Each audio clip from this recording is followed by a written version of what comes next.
Hello guys! Kumusta kayo? Alam nyo, kagigising ko lang at narinig ko ang mga bird inuubos ng aking cherry.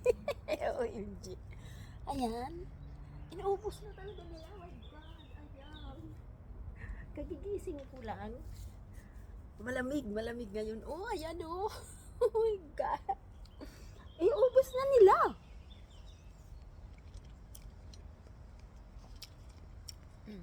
Ang dami sa baba.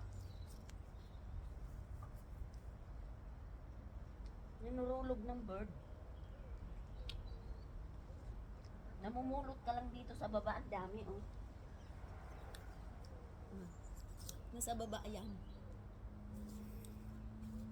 Ayan. Ang dami sa babang cherry. My God.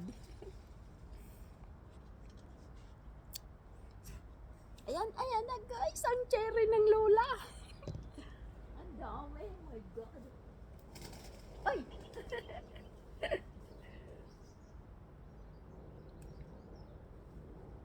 Irinog na siya.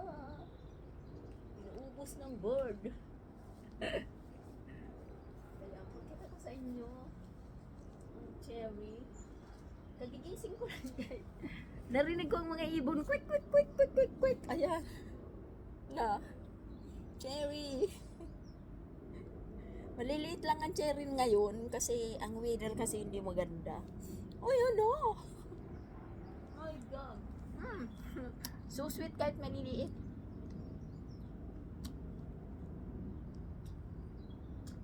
Ang dami.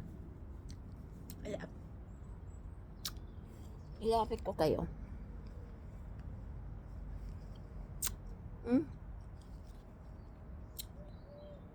Ang dami, purungot-pungot. My God, so much.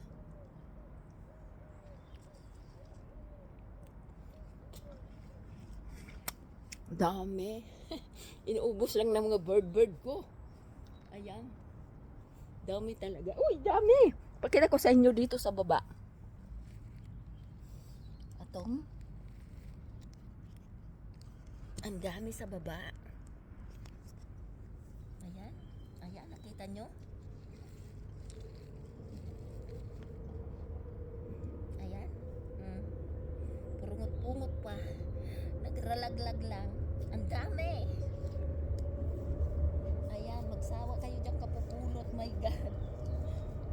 Eh si Lola busy, walang oras dyan magpulot. Sige bird, ubusin mo. No problem. Ubusin mo yung cherry ng Lola.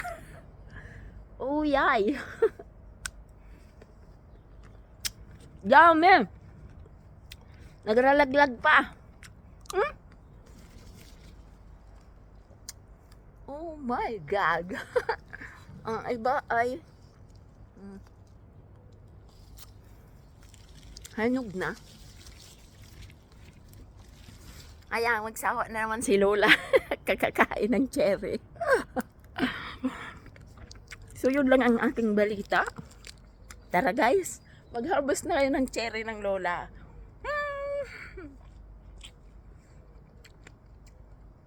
Magbibihis na ako at ako'y mag-work ngayon. Bye guys, thanks for watching.